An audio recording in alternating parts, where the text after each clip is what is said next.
I was telling you how technical this stuff is. You can just sort of smile at him and say, okay, Doc, let's move forward here. Now, how many ever heard of cholesterol? Raise your hand. If you didn't raise your hand, I think you're asleep. Okay.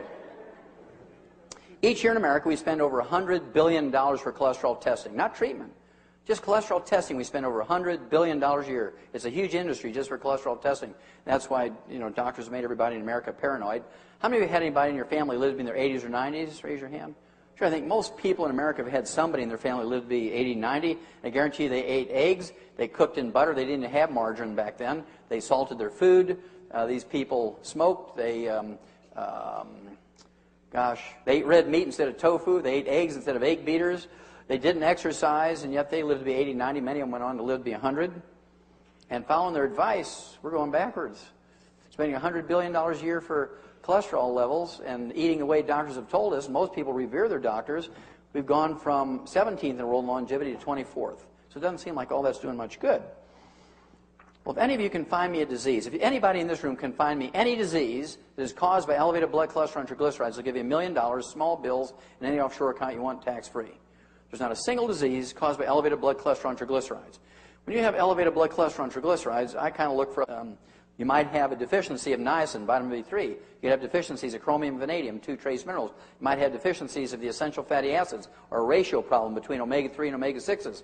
You could have early goiter or hypothyroidism will cause an elevation in your blood triglycerides and blood cholesterol.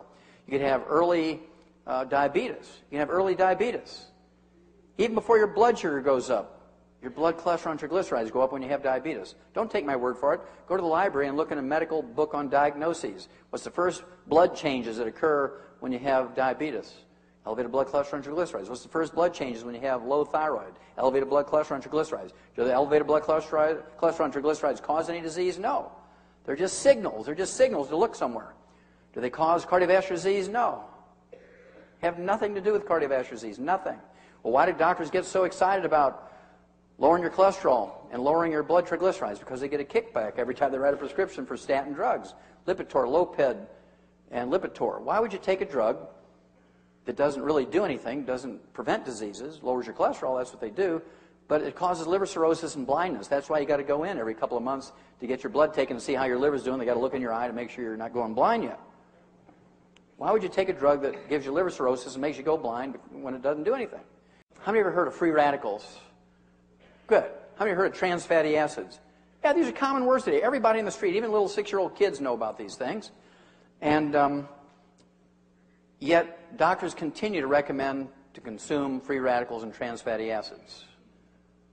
If I were to come out with a product, Dr. Wallach's 100% pure free radicals, the finest trans fatty acids in the world, and I'd label and put them in a health food store, how many people would buy them? 0. I wouldn't sell any of them. And yet, everybody listens to the doctors when the doctors say, I want you to use margarine instead of butter. Margarine is nothing more than a big block of trans fatty acids and free radicals. It is pure 100% trans fatty acids and free radicals. They've killed more Americans with margarine in America than all the wars put together in the 200 plus years we've been a country, both domestic and foreign. And so if you have any margarine at home tonight, I want you to go home and box it up and ship it UPS to Castro. Put a little note in there that says, my cardiologist says this is good for your heart, and I, in a show of good faith, I'm sending you some margarine. Hopefully he'll be stupid enough to use it. I like to have my patients eat 6 to 10 eggs a day. The more eggs you eat, the lower your cholesterol goes. The more eggs you eat, the lower your cholesterol goes. I personally eat 6 eggs a day, so I hope you do too. They're great protein. And if you don't fry them, don't cook them in margarine. You want to poach them, soft boil them, hard boil them, soft scramble them in butter at low temperature. This came out in 1995. This little study was presented at the annual meeting of the American Heart Association in Anaheim, California. They said 2 eggs a day won't hurt. And when that report came out in 1995, that sent a shockwave through the entire medical system. Because coming out, eggs were the father of the devil. I mean, if you ate eggs, you were doomed. Nobody would hang around you. He's an egg eater. I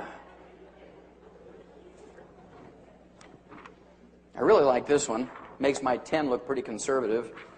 This came out 13 years ago. New England Journal of Medicine, very respectable medical journal. Normal cholesterol in an 88-year-old man who eats 25 eggs a day.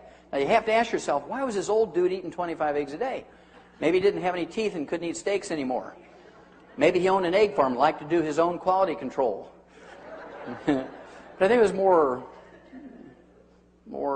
scientific than that. If you appreciate that 95% of male sex hormone, testosterone, 95% of female sex hormones, estrogen, progesterone, 95% of the weight of our adrenal hormones, our adrenaline, comes from a master steroid in our body. It's made from a master steroid in our body called cholesterol. You can only make 10%. The other 90% must come from your diet. And when your adrenal glands are exhausted, what's the most likely thing that you're not consuming enough of? Cholesterol.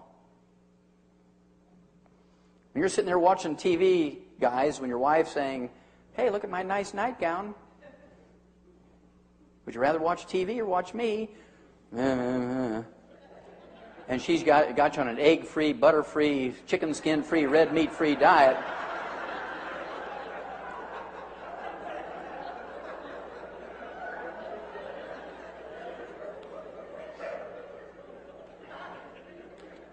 Yeah. Have you ever wondered why there's no flourishing colonies of vegans?